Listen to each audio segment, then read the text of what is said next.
Hello, and welcome to this episode of the Rich Revolutionaries podcast, where today we have a very special episode where we're playing with some role reversal. So I'm actually going to be in the hot seat. I am the guest today. Hello, my name is Chenisse, and I am a New Earth business architect and embodied evolution mentor. And really the core of that is creating a new reality that is rooted in our sovereign choice of our original blueprint and what makes sense from intuition versus logic. And today we have Annie on, which has been a guest before. If you haven't already listened to our episode, Seeds of Bliss, we go into all the things under the sun of her personal story, her 10,000 hours of being a master healer, and also a primary school teacher. So today she's going to be interviewing, or no, not interviewing. We always have chats back and forth, more of like sitting on the couch in an interview. But she's going to be leading the conversation of a deconstruction of the education system and the healthcare system. And I'm not going to go too much more into that. I'm going to hand it over to you. Okay. Hi, everyone. Thank you for being here. And Sanise, thank you for having me. And thank you for being open to all the crazy ideas that appear in my head. I love it. So, for those that have no prior experience with us too, um, I insist that you enter this space taking up responsibility for what is going to happen to you while you're in here. So we're not responsible. So I would love to start with the current structures in education and health.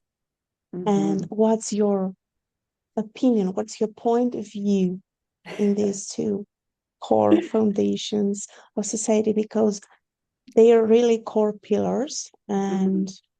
they do not seem to work very well. Mhm. Just hearing you ask the question, I already feel like a heat rising from my stomach and into my chest. I'm like ready to erupt like a dragon. Like, rah.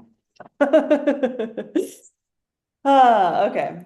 Let's let's start with the fire. Let's start with the healthcare system because that is the one that gets me most fired up currently. So, my opinion, as we kind of revealed the surface level of in our last episode of the healthcare system, is that it's actually a sick care system.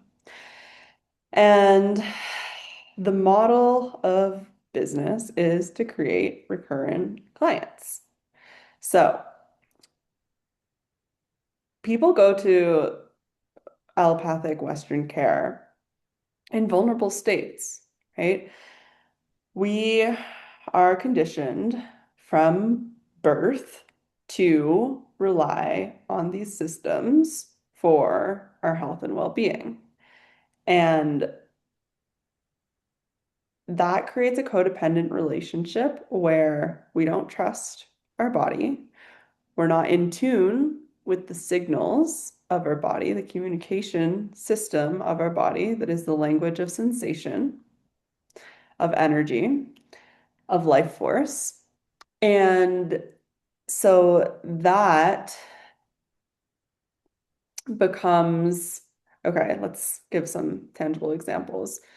I used to have chronic sinusitis and bronchitis, um, and that became pneumonia as a child. And so going to the healthcare system, they said, here are some steroid pumps, here are some antibiotics. Every time this happens, which was 2, 3 times a year. Come refill your prescription. So that orientation is symptom, band-aid, repeat, repeat, repeat, repeat. The symptom doesn't actually go away because the communication is not received. And so it will continue. Our bodies are this pathway of communication from our soul into our physical reality.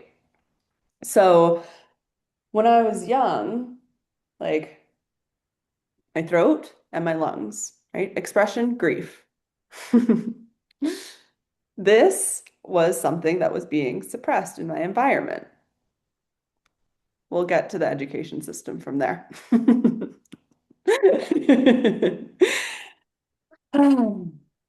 So, one caveat.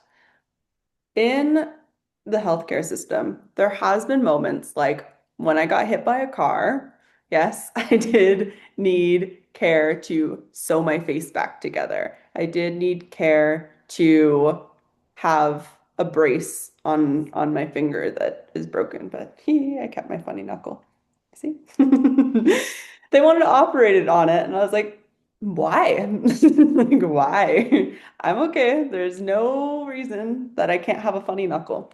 Anyways, I digress. There are some instances where it is necessary, it is helpful. I'm not saying that it needs to be obliterated altogether, just the business model around it is in desperate need of revamping, right? Because it was created like hundreds of years ago, when the consciousness of the collective was resonating at a specific frequency that did not allow for individuals to be empowered in their health, as we're seeing the rise of today. Okay, we'll table that and we'll get into it more. The education system, my perspective on it is that it was created again for this industrialized era to produce factory workers. So children were conditioned to sit in a room, not be outdoors for 8 hours a day under fluorescent lights, to sit down, to be still, to not talk back, to listen to orders, to obey. That is not in the organic template of a child, which is why we see the rise of behavioral issues. The system is the one that has a behavioral issue demanding this, again, codependent, subservient dynamic. Children are flooded with this life force that energy in motion wants to stay in motion. So, really, children in their highest good of being nurtured, of being educated, of being supported for the development is to be able to explore their curiosities, is to be able to focus on their interests and to be able to run around and move their bodies and play and yell and be crazy and wild and feral. I actually saw an account on Instagram today. I think it was called like the Unconventional Father or something. And he's raising these 3 little boys as a single parent. And he is of a similar opinion of me of like, let's not give them screen time. Let's let them run around. Let's allow them to explore physicality. And so there's videos of his kids like drawing on themselves with markers, of running around the airport, of making friends with strangers' kids. And the comments are like, I don't know why you're celebrating this. This feral behavior is not cute. They don't know how to be in public. I'm like, where'd you learn that? Oh yeah, right, right, right. The indoctrination from education system. So This is stifling the spontaneity, the creative impulse, the social bonds of the future. And right now, like I had the opportunity to actually work in the education system, private alternative Waldorf sector. And I only lasted 6 months because even though it is in an alternative environment where more of the spiritual development, the psycho-emotional needs of children are considered, it's still operating on a Monday to Friday time clock of a 8:30 to 3:30 time clock. Of you have all of these set subjects and you have, you know, these developmental markers that are segmented for age. Well, not every child is going to have the same interest, is going to develop at the same rate. And that doesn't mean that there is disorder, dysfunction, disease. Rather, it is an indication of the natural range of human variance. And so, my opinion is how can we create environments to nurture the differences instead of pathologize symptom drugs or behavioral based interventions over top of it, cycle, cycle, cycle. You brought in so many different interesting factors. And first of all, I had the same issues as a child, my throat and my lungs, Mhm. exactly the same issues. And of course, I was treated in the same way as you were, because this is the model. This is the Western civilization, God forbid.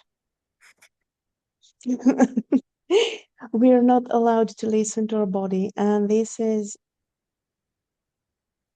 devastating and very frustrating because our body, especially when we are kids, we come straight from the source. We are so Mhm. intuitive, so whole, and we understand our needs in such a deep level. And then conditioning is happening. And I have experienced this so much in my classrooms over the years. First Mhm. of all, let's talk about a specific tangible example. First graders. Okay. In the same classroom, you're going to have children that were born in January and others that were born in December of the same year. So they're practically 1 year apart Mhm. in their evolution, in their growing, in whatsoever.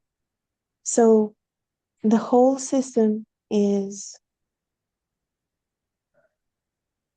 malfunctioning because the foundations of it are not are not set accordingly to the human nature. I don't know who invented this whole thing, and it's outdated. Maybe it was progressive when it was invented and constructed for the first time. But now we have new age children that Mhm. are coming with memories of past lives, Mhm. and we are putting them into their own little coffins, also known as chairs in the classroom. And we're suffocating them by making them staying still. And we teach the same material to everyone, although they are very different, not only in terms of personality structure and character and experiences, but also in terms of age, biological age. Mhm. And we do our best to kill their authenticity, to kill their spontaneity, and we are just feeding their minds because this is the tool of control. If I can get inside your head, I can control you forever. And Mhm. if I find my way inside your head, I can plant into your mind whatever I wish. Mhm. And it's usually fear, fear of rejection, fear of um, not having enough money, for instance, not being enough, not belonging, being in exile, being the outcast, being different. Since when are we all the same? Nature itself is diverse. How can we all be the same? And what's the magic in that? Mm, What perverted structure of society is that? We're not coming out of a factory. We're not products. We are very different. And also, we have so much in common. mhm. You're coming from another country, from a different background, and I'm coming from somewhere else. And every time we go back and forth, we discover another common piece in the in Yes. the lifetime experience. And this is so interesting. Mhm.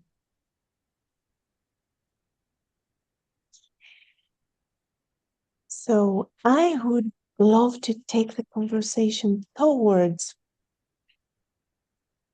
the the burning down or else transforming of Mhm. those systems.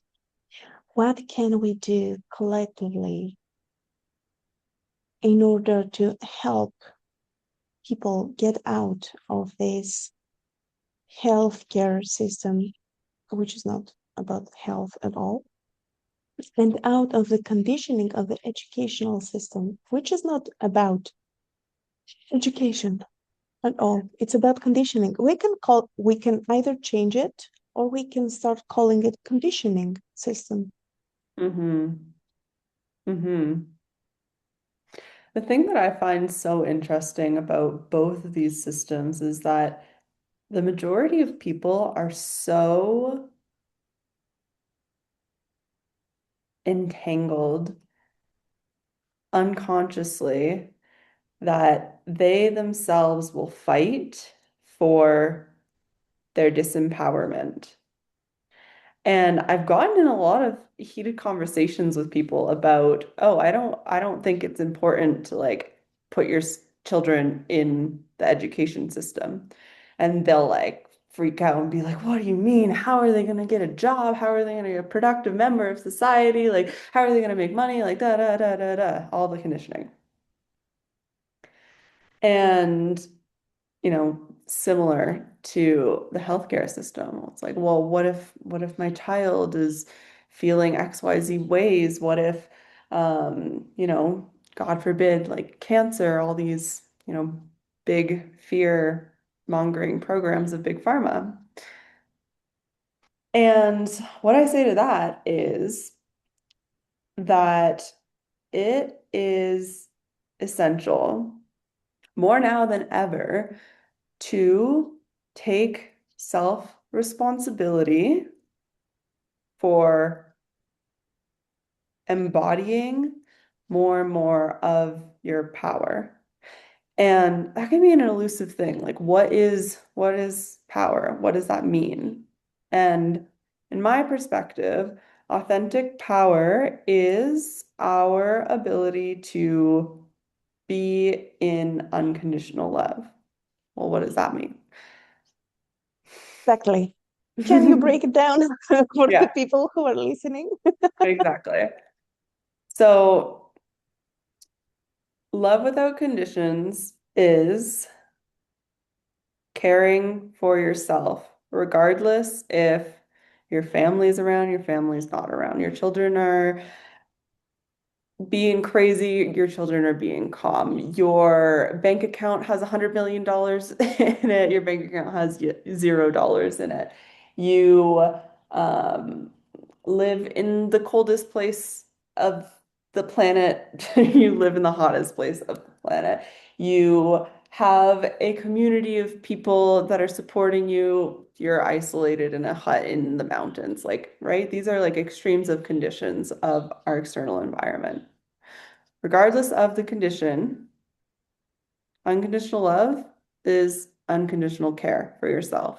So, basic things, water and food, right? So what do you mean water and food? Water that contains minerals, that contains electrolytes, that does not contain fluoride, chlorine, other chemicals that are creating sickness, creating disconnection. Okay. And like I said, regardless of the conditions, access to that is something that we can, if we have community, if we have financial resources, create and share. If we don't, then there's natural sources that we can seek out. If it's not available in your area, then you're probably not listening to this podcast, right? So how can we, the ones that do have the resources, create systems and structures for the people that don't? Okay, food. If you live in an area that has access to grass, you have access to earth. Learn how to grow your food, right? Share with other people. Move that forward. It is, oh my gosh, we're getting into health, the food system, which could be a whole other podcast. But really, like, it's insane to me that food that contains more chemicals, more additives, more pesticides, more GMOs costs less money than food that is organic, that is unprocessed, that. So again, depending on your socioeconomic status, then do what you can to get whole food, right? And not just default to, well, I don't have money, so like McDonald's is cheap. And like McDonald's isn't even cheap anymore. Like, I don't know if you've heard from the grapevine, but I think like a normal burger is like, I don't know, last time I checked, it was like $10. Right?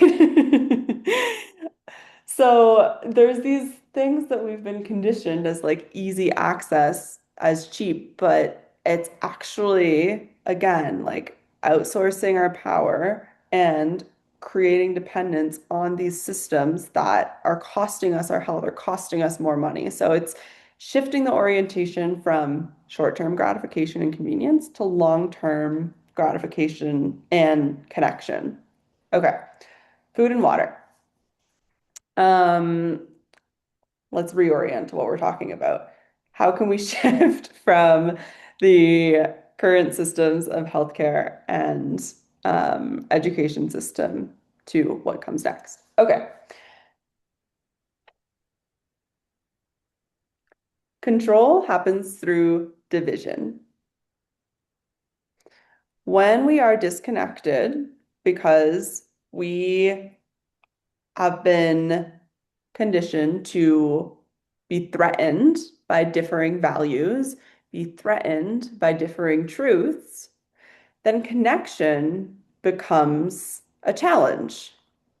So, taking the power, the unconditional care, unconditional love, to explore that relational field and expand our tolerance to being in connection with other people, which is like insane that this is something that we need to break down for people. But it is the reality. When you walk down the street, most people are head down looking at their phone, don't even acknowledge each other in their environment.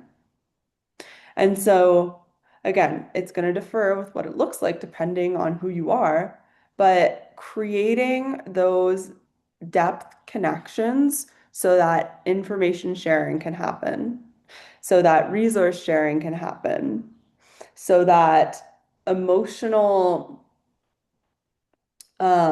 support systems can happen. In education, there is no conversation about emotional care.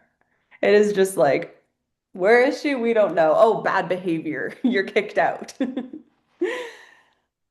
most of what we see as bad behavior is unmet needs, is emotional disconnection, emotional neglect, emotional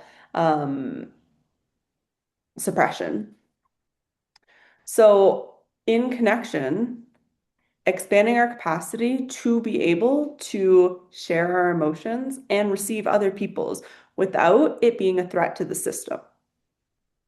It'll be a threat to the system, but recognizing if we want to change any system, it starts with changing the systems that are inside of ourself, changing our own operating system, our own way of thinking, our way of being, our way of relating is how we create the external change. So that's the self-responsibility part. When we're emotionally connected, it is a I'm forgetting the word. I'm just going to say driving factor for reducing symptoms across the board, right? Across cancer, heart disease, mental illness, like I can name off a bunch of symptoms that come from emotional suppression, emotional disconnection, emotional dysfunction. Then, when we've reoriented our system, when we're actually nourishing ourselves with quality food, quality water, get outside, get your face in the sun, get your feet in the grass, touch the earth. It'll make everything a lot easier. And I'm trying to like go over all of the people that might be listening this. Like, if you are still working a 9 to 5, you don't have to, but let's say you still are, then you have 5 minutes. Everybody has 5 minutes.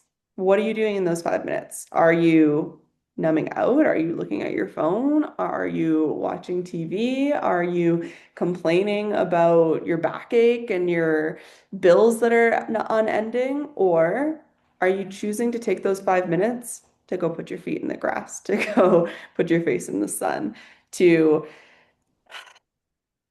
feel your breath move through your body, to feel your heartbeat, to touch your skin, to give yourself that feedback where we're secreting oxytocin, which is the neurotransmitter of connection. So, reorienting our way of being from fear, survival, disconnection to love, creation, and connection is how we're going to shift these systems. Again, I was playing with the system within the system within the system. Yeah. Because we are part of the system and we either feed it and it grows within and all around us, or we start chewing its legs and it gets dismantled piece by piece. Mm-hmm. The thing about growing your own food is very interesting because I was brought up in a house where we had a garden in the Mm-hmm. greenhouse, and we were growing vegetables and fruit and flowers, of course. Mm-hmm. Um, is that it's about to become tricky. I was reading the other day a report of the Economic World Forum, and they were trying to associate, I think, the high levels of air pollution and carbon dioxide in the atmosphere because so many people are growing their food in their front yard. Can you imagine that? What they are trying to do? Like, wait a minute. If plants ingest carbon dioxide and express oxygen, then simple, like elementary school science is disproving that. But yeah, it's like that's another part of consumption, right? Like, what media sources are you consuming? Are you consuming Fox News, CNN, and the World Forum and taking that as absolute truth? Well, They maybe. were thinking about forbidding people from growing their own food because of that reason. This was the suggestion they were making. They were implying that it should be forbidden to grow your own food in your Wow. front yard because it's harming the environment. This is why I live in Mexico. I like it's dense in North America with the access to industrialized resources comes the access to industrialized control. And like, what do you mean? What do you mean? Uh, my newest fascination is agrihoods, which is communities that are built around agriculture. And so there would be like central community garden and also instead of grass in your front yard, gardens. And there are communities that are like this. I know there's a lot of them in New Mexico and there's some in Costa Rica, Guatemala, different places in the States. And then even if we look at like more industrialized places like Japan. There are so many high-rise buildings that have used the real estate of the rooftop to plant gardens, or, in places that have like solar panels. And so it's like, regardless of what people in the economic forum are saying of like what's good or bad, it's like, again, like resourcing yourself with discernment, with connections that are rooted in the the highest good of the collective versus reinforcing the narrative and being able to tend to that relationship of communication within your own body of, okay, well, does this land as truth? Does this feel like this is the reality that I want to feed? Or does this feel like distortion? Does this feel like control? Does this feel like fear? And it's a process, right? For so many of us, we're living in this state of dissociation where we only exist in this quadrant of our body. And so, like I said, it's taking those moments to be outside to form new connections. And, if I want to ground it into my story, like I grew up in a place where agriculture was the norm, where a lot of my friends had family lineages of potato farming, of having animals, and yet there was still a lot of disconnection in that. There was still a lot of harmful practices of like spraying pesticides rather than thinking of like what different plants can we add here for biodiversity, what different like insects populations can we add here um for like the harmony of the ecosystem. And so when we're in those environments, it's so normalized, there isn't like a perspective outside of it. And let's not demonize the people that are living in that reality, right? I hear a lot of in like different holistic trainings that I've done of like an us versus them mentality. But really, like, we're not free until we're all free. So, yes, take your time to like reorient the way that you're seeing reality, the way that you're creating your life. And also in that, like, build your stress tolerance to be able to bridge connections with people who have different points of views and different beliefs than yourself, rather than like existing in these echo chambers. And I'm kind of calling myself out here because I do that. I exist in these echo chambers because I'm like, oh, okay, it's like so like I can just relax and breathe and like be at peace here.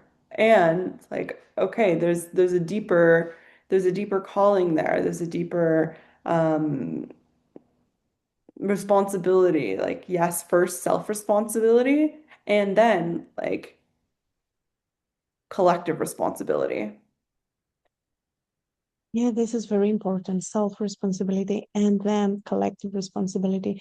And I think that the most efficient way to inform people about new things because of the deep conditioning that we we have been suffering from, is to lead by example. Try Yeah. out new things, experiment for yourself and see how it goes. Because some people are braver, if I may say, in terms Hmm. of experimenting and trying out new things. Hmm. Other people are more scared and fearful Hmm. by nature because of their personality, their character. So you can try, bless you. Thank you. You can try out lots of different things and let them watch that you're not dead. Your life is not falling Hmm. apart. Maybe it's for the better. Whew. You're allergic to old systems. I get it. Yes. Quite literally. My body's like, oh, get it out. So I think Yeah. this is the way. And always take into account that no one else is identical to Hmm. you. Everyone is different. They have their own time, their own pace. As we were talking before about kids in the same Yeah. classroom, we all Hmm. evolve in our own speed, and that's okay. And maybe this is for the best because imagine what would happen on this planet if we were to massively awaken tomorrow morning. I don't want to know. That's where I'm like a little bit twisted. I like get excited by the thought of like just like, a massive awakening and collapse and it being like chaos in the streets. Which, it's that says a lot about me and my like predisposition to intensity and chaos. And then it's like, okay, reminding myself that it is not my responsibility to awaken other people. It is not my sole responsibility to lead the evolution of the collective. And not to underestimate the power of planting seeds, right? And like rather than, like you said, trying to tell someone and like get at them from this space, show, don't tell, right? Allow them to see you living your life, thriving, creating a new reality in connection with them, and allow both truths to coexist. Until they Eventually, mingle. yeah, to mingle. Eventually, it'll come to a point of no return where it's either like compelling or repelling, and that's okay, right? Either way, you have done your due diligence by being rooted in yourself and being open to connection. Um, I'm thinking of like my mom, for example. When I first started awakening, oh my gosh, I was a bit of a bit of a force to be reckoned with, a bit of a like I didn't have much of a teenage rebellion. I had an early adulthood rebellion. And so yeah, I was like real time, I'd have a breakthrough and then I'd be like, okay, this is what we're doing now. And she'd be like, whoa, what? Like, why are you trying to change me? I'm like, can't you see? I'm like, no, they can't see. But, and the love that a mother has for her child is that unconditional love that we were talking about, is that unconditional care if you're lucky. And I am. So my mom wants to have a close relationship with me and is willing to be exposed to navigate the space of like recalibration and relationship that's uncomfortable. Sometimes there's needs to be a period of spaciousness where there isn't such close contact. And I've seen my mom reorient her language and how she communicates with me, her openness to explore new cultures, new ways of being, new foods. My mom grew up in like a tiny little forest village, essentially, where her mom like was a stay-at-home mom. Her dad like was a lumberjack, and they didn't have the luxury of being able to travel or experience a life outside of that. I have had the luxury of traveling a ton. And so she has visited me in all the different places that I've lived. And it's been such a pleasure to like show her the world, to show her different ways of being.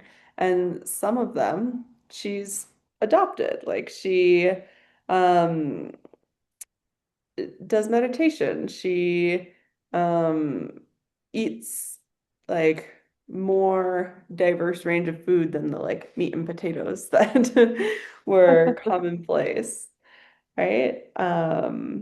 Different spices like turmeric and um I'm trying to think of other things like ooh, avocado is one that like we didn't grow up with avocados, but she loves it now.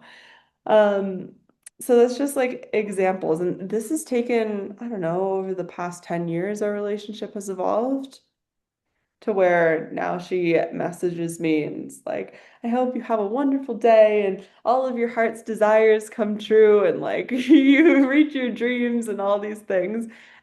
But our relationship used to be very much of like fear and control, where she would be like, be careful and like when are you gonna come home? And like that's not safe, or like, don't you think that's like crazy? Like, okay, but I like to be crazy. So like love me as I am. And again, at first it's like horrified, but then eventually things get to evolve when there's space and when there's love. This is very interesting on both sides because, first of all, I want to comment on that being crazy thing. Usually, people that are perceived as crazy are the braver ones we talked about earlier to experiment and try new things out for others to see. So Mm-hmm. they are the change bringers. Mm-hmm. And everything different seems to be crazy at first. Mm-hmm. And you are very lucky, and your mom's very lucky also because she grew out of her comfort zone because of you. So you're a gift in her life. And you also got to witness her growing in her own pace into the next version.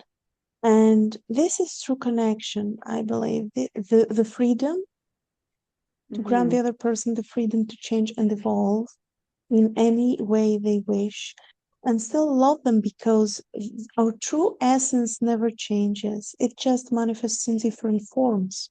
Mm-hmm. Mm-hmm. So that was a very heartwarming story. Yeah. And this is how we change collectively. It's Mhm. we get beautifully contaminated with the evolution and the progress of people around us because we are organized in systems. Family is a system, education is a system, healthcare Mhm. is a system.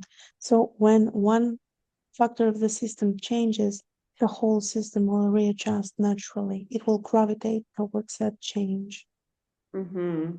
I believe Mhm. this is the most beautiful part. And it's inevitable. This is the good news. It's inevitable. It will happen. Yeah, absolutely. Yeah, like our DNA, our psyche, our environment are programmed for evolution. So rather we want to resist it or allow life flow to direct our experience, it's going to happen either way. Yeah, And change is gonna happen. mhm. I love the point that you brought up around like me being a gift to my mother. And I think that's a big key in shifting the education system is rather than perpetuating the power dynamic between parental figures and children, acknowledging that children are coming in with more wisdom, with different codes, with a lot of knowledge for how the future is going to be shaped. And when we can neutralize the hierarchy of I know better than you, I'm the parent, I'm the one that says what we do, da da da da da da da. Yes, you're there to shape and nurture and provide an environment of safety for your child. And your child is a gift that is here to evolve you as well as the collective. And so I've been in a few really interesting conversations with mothers recently where their children are adamantly defying the healthcare system. No, sorry. Well, that too, actually. Yeah, that was a slip, but that was also true. The healthcare system and the education system. And so these mothers can get very like mama bear, like overwhelmed, like I don't know what to do anymore. And they've come to me, and I love to hold a space for mothers. Be like, well, what is your child saying?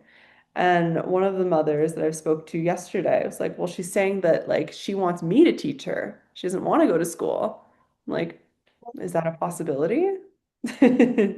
What if you actually have more of the wisdom and the knowledge and the teachings that your child requires than an education system?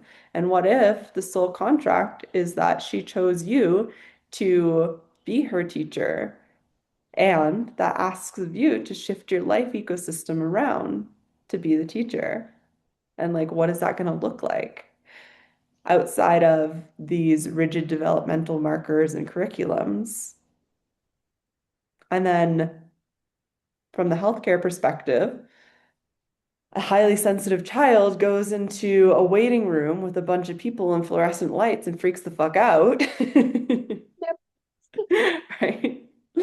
Well, okay, how can we develop a different communication system between mother and child where we're opening our sense perception to speak to the child's guides, right? Like, what does this child need? And I'm not saying that this is, a replacement for a healthcare system because people will get fired up around that.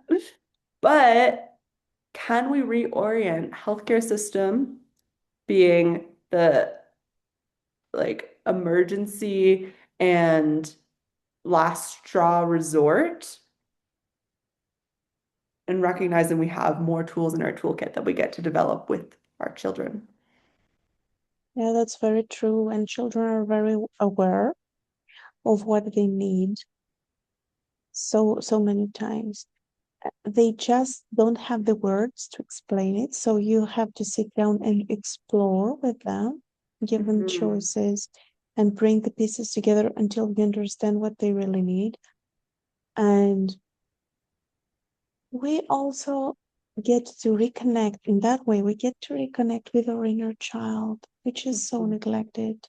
Mhm. And as generations evolve and as time goes by, the gap is bigger because think of your mom, your parents, and how similar their way of living is to your grandparents, and how much you have grown apart. It's not Mhm. one generation apart. It's four, five. It's very different. The rhythm of the evolution is very different. And Mhm. this is also a gift. It's Mhm. not a clock, the distance between the generations. We get to go faster. It's a Mhm. gift. Follow the Mhm. flow. Listen to the Absolutely. children. Yeah.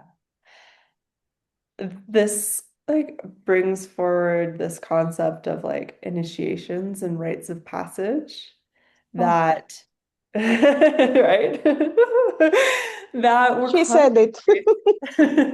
that were commonplace in ancient civilizations and like not even so ancient, right? Like if we think I was listening to something yesterday and they were like yeah, Christians are so against witchcraft, but like, do you put candles on your birthday cake and make a wish every year? Like, that's a ritual. So, bringing back more intentional rites of passage, initiations, where there is ceremony to usher children from like infancy into childhood, from childhood into teenage years, from teenage years into adulthood, so that there is not this break in support that drives children who are in specific pockets of experience, like isolated from family, like, um, if we're bringing in some of the terminology that is common, like high ACEs scores, adverse childhood experiences, then those children are going to develop into adults who have substance abuse, addiction problems, all of these things, and then it just like perpetuates cycles of poverty and down down the drain, so to speak, of society. When we can bring back these containers of support in community and connection around those initiations. Like, my life would be so different if when I graduated high school at 18, I didn't feel like I needed to flee my I was extreme. We're talking about brave and intensity. I was like, I'm actually not just going to leave my family to go to university because that was a choice that was expected of me. I'm going to go to a different province altogether. But had there been more of like a support for that transition of multiple generations, right? Of like grandparents, siblings, parents, to share the wisdom to integrate connection and set forth a solid foundation to build on rather than running away and reinventing at each stage, then that creates a different outcome. That being said, I've chose this path, right? And everything happened as it was meant to. And it also gave me the wisdom to have a different vision for how I want to create community and how I want to parent. Yeah, so it's our responsibility again to alchemize each experience and keep the wisdom. You can either live under the influence of trauma or you can alchemize it into wisdom, also Mhm. known as healing path. And it's a conscious choice. But I can see your point. I can totally see your point, and it feels so good to be held for who you are. Mhm. Because what was happening in our generation was that you either follow the path that everyone follows, or you're different, you're an outcast, you're exiled. You have some kind of problem, Mm. undefined. Now we have all sorts of diagnoses for Mhm. every syndrome and problem.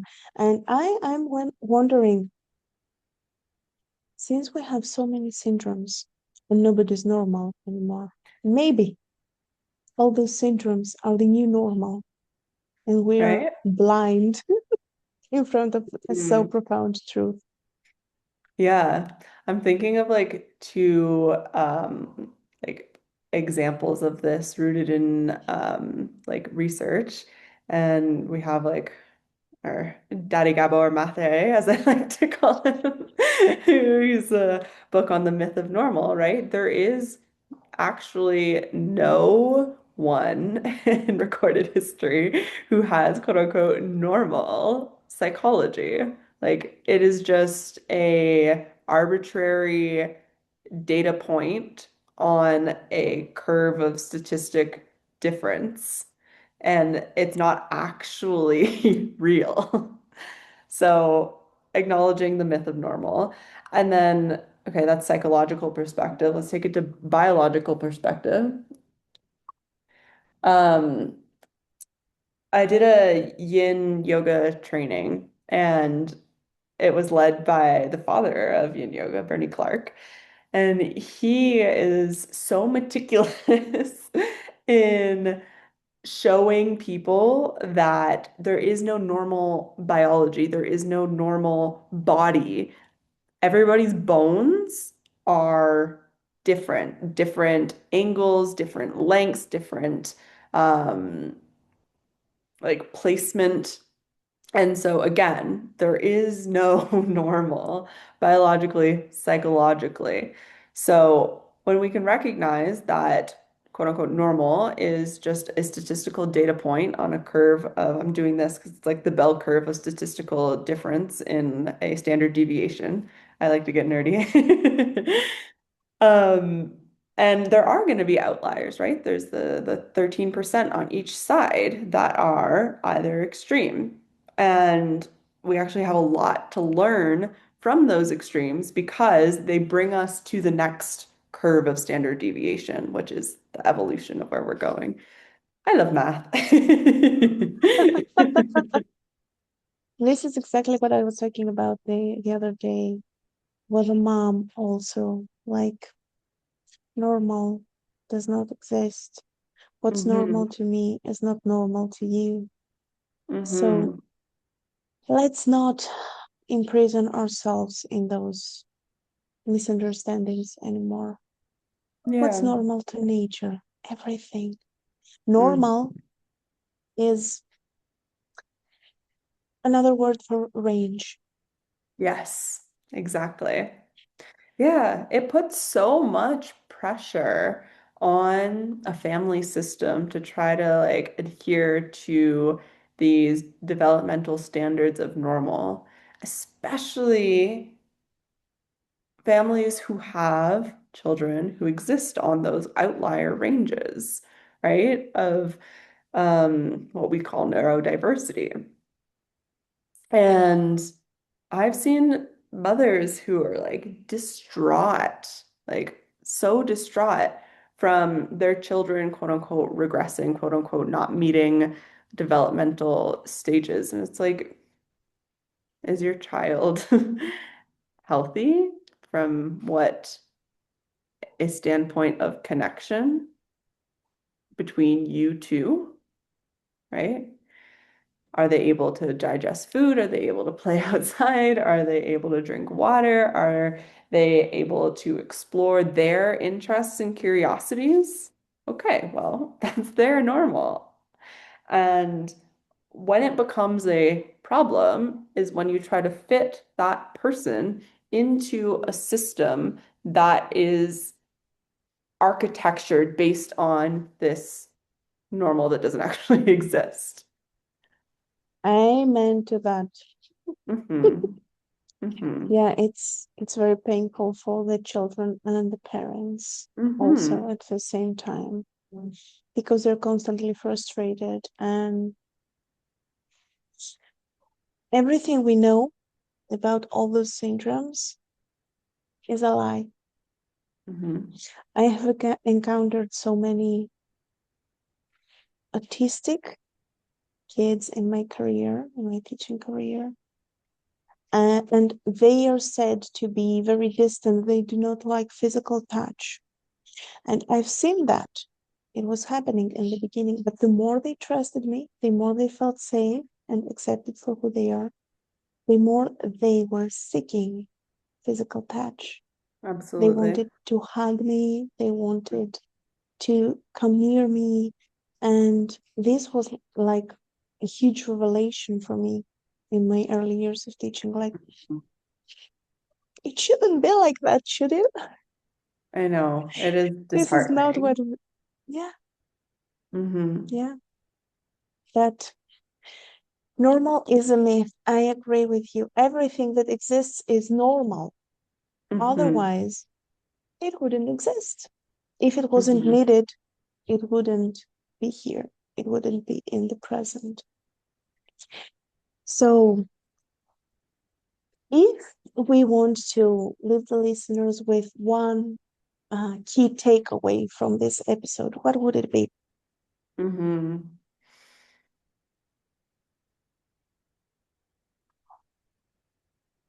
Give yourself permission to validate your experience outside of social norms.